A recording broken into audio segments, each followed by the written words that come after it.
When a desperate child's plea at a funeral reveals a deadly conspiracy in 1880s Arizona, a guilt-ridden rancher must choose between his dark past and an innocent life hanging in the balance. The desert wind carries death differently than other places.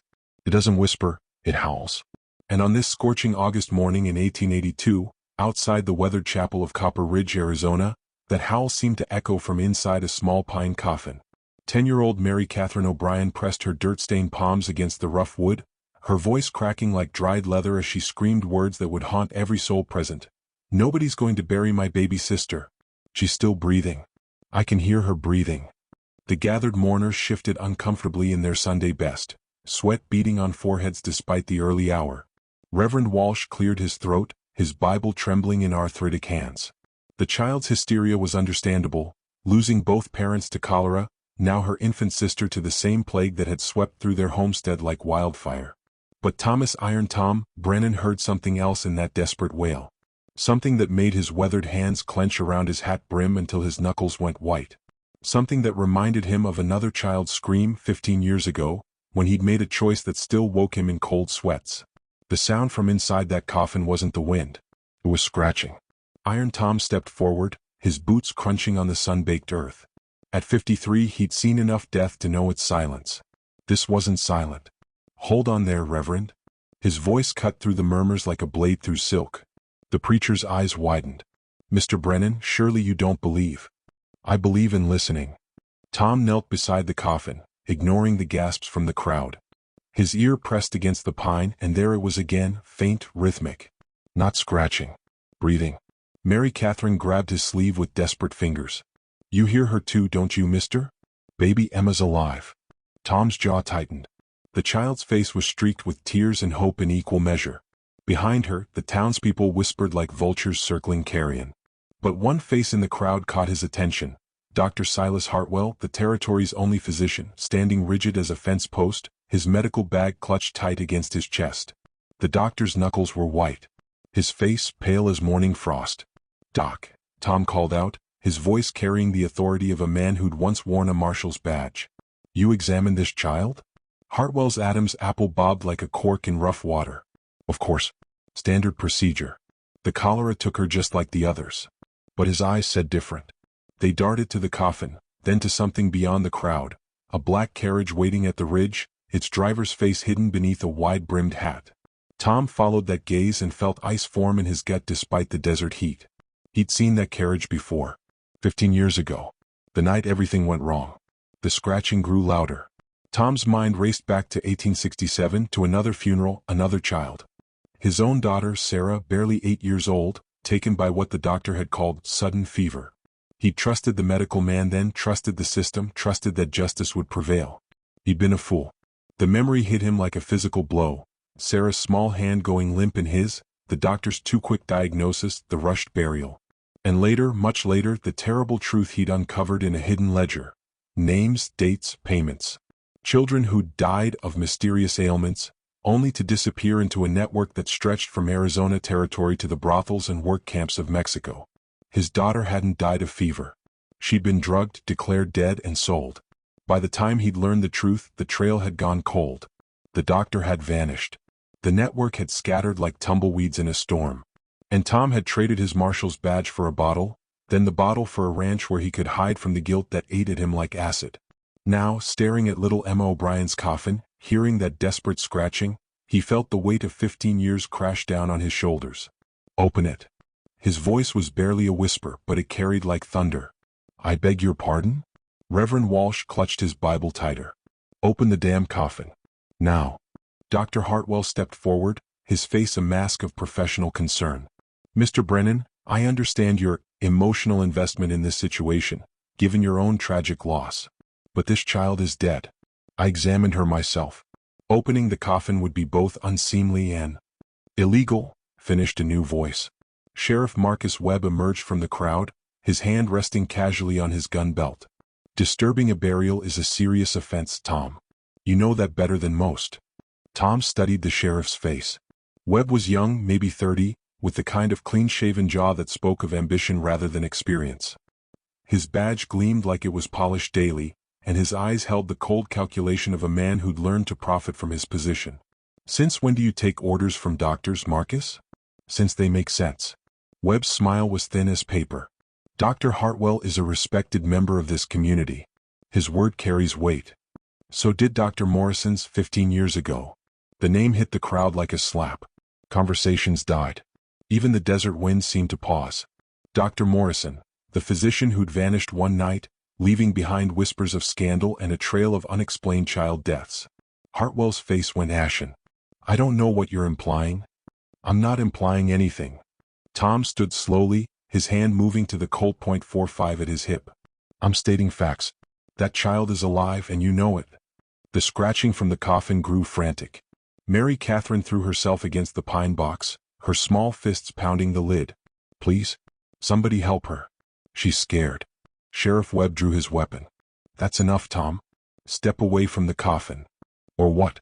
You'll shoot me in front of a church full of witnesses? If necessary.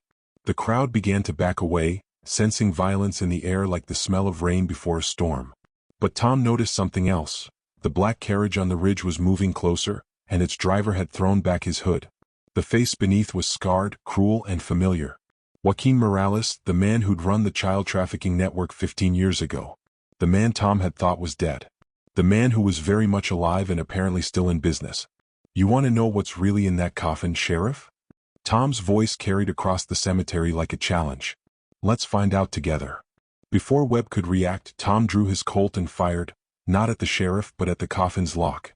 The wood splintered and the lid popped open with a sound like breaking bones. Inside, wrapped in a burial shroud, lay 18-month-old Emma O'Brien. Her tiny chest rose and fell in shallow, drugged sleep. Her lips were blue but she was breathing. Mary Catherine screamed, not in grief this time but in joy. Emma! Oh, Emma! The crowd erupted in chaos. Some rushed forward to help, others backed away in horror. Reverend Walsh dropped his Bible, his face pale as communion wafers. But Dr. Hartwell was already moving, pushing through the crowd toward the black carriage. Tom saw him reach into his medical bag and pull out a small vial of clear liquid. Stop him! Tom shouted, but Sheriff Webb was faster, his gun trained on Tom's chest. You're under arrest for disturbing the peace and... Tom didn't wait to hear the rest. He dove sideways, rolling behind a weathered headstone as Webb's bullet chipped granite inches from his head. The crowd scattered like startled cattle, screaming and running for cover. From his position behind the grave marker, Tom could see Hartwell reaching the carriage.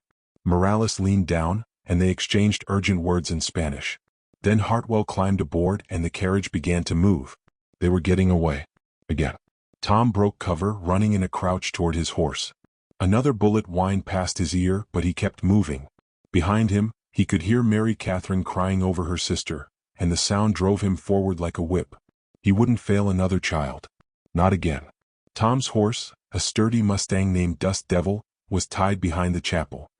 He vaulted into the saddle and spurred the animal into a gallop, chasing the black carriage as it raced toward the badlands beyond Copper Ridge.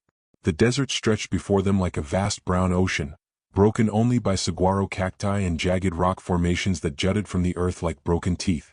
The carriage had a head start, but it was heavy and the horses were already lathered with sweat. Tom gained ground slowly, his Mustang's hooves drumming a steady rhythm against the hardpan. The wind whipped his face, carrying the scent of sage and something else, something that made his stomach turn. Smoke. Coming from the direction of the O'Brien homestead.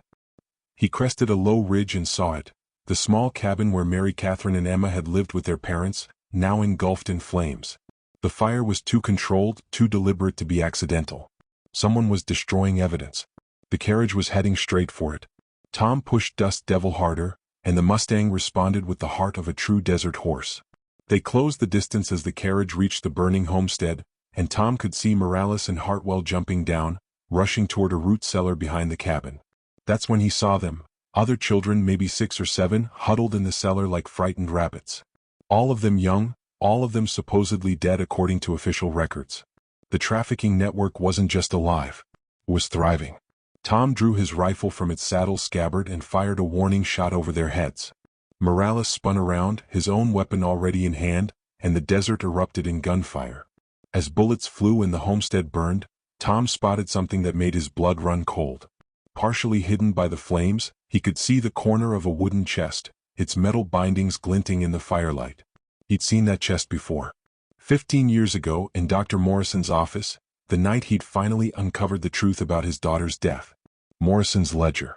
The record of every child taken, every payment made, every life destroyed. Tom had thought it was lost when Morrison disappeared, but here it was, hidden in the O'Brien cellar. The proof he'd needed 15 years too late. Morales saw him looking and smiled, a cold, predatory expression that spoke of years of getting away with the unthinkable. "You should have stayed buried with your guilt, Marshal," he called out in accented English. "Some ghosts are better left undisturbed." "The only ghost here is you," Tom replied, taking careful aim. "And I'm about to make it official."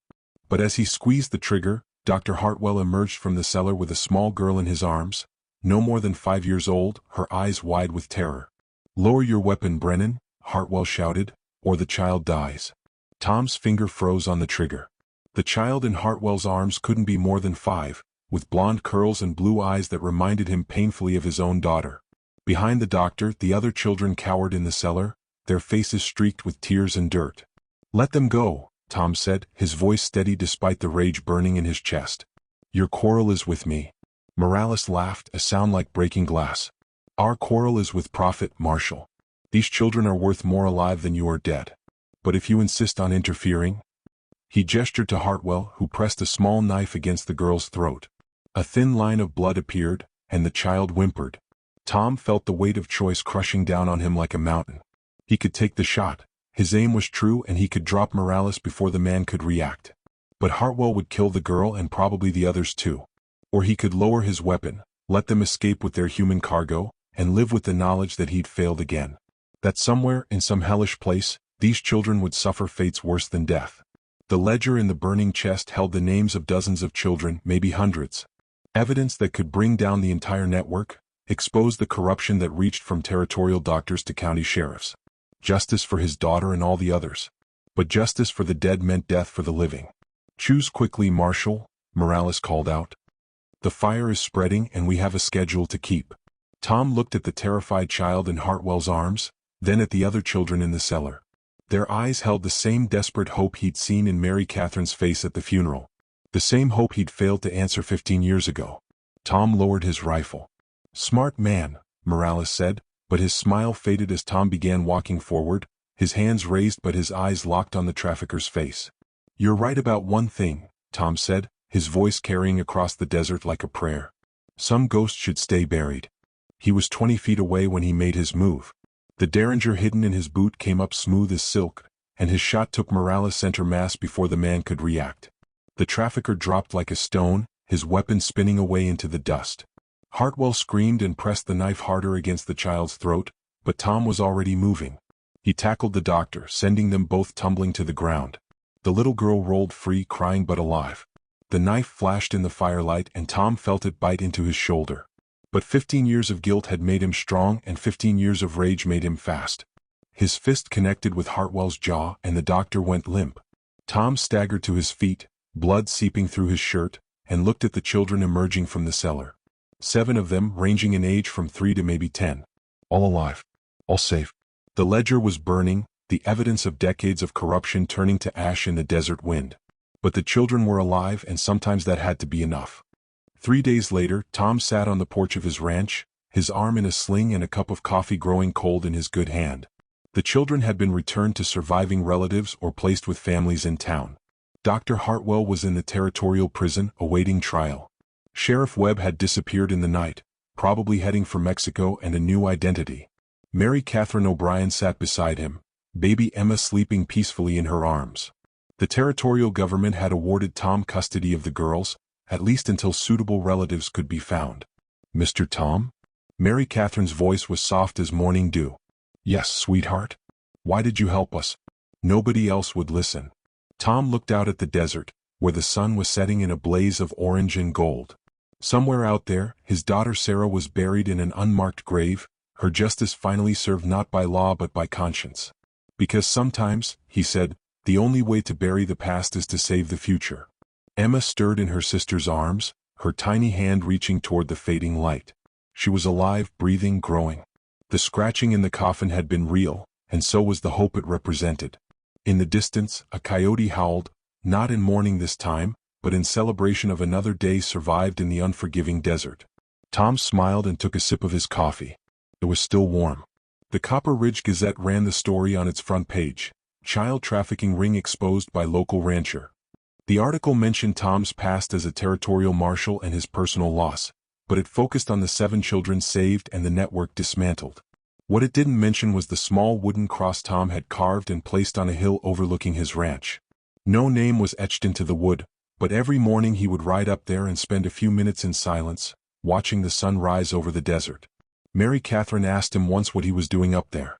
He told her he was saying goodbye to an old friend. Some ghosts, he'd learned, didn't need to be buried. They just needed to be forgiven. If this story of redemption and courage in the Old West moved you, please subscribe to our channel for more tales of justice and moral choices from America's frontier days. Next week, we'll explore the true story of the preacher who wore a gun belt. A man of God who had to choose between his vows and his conscience when outlaws threatened his congregation. Hit that notification bell so you don't miss it, and let us know in the comments what other frontier legends you'd like us to investigate.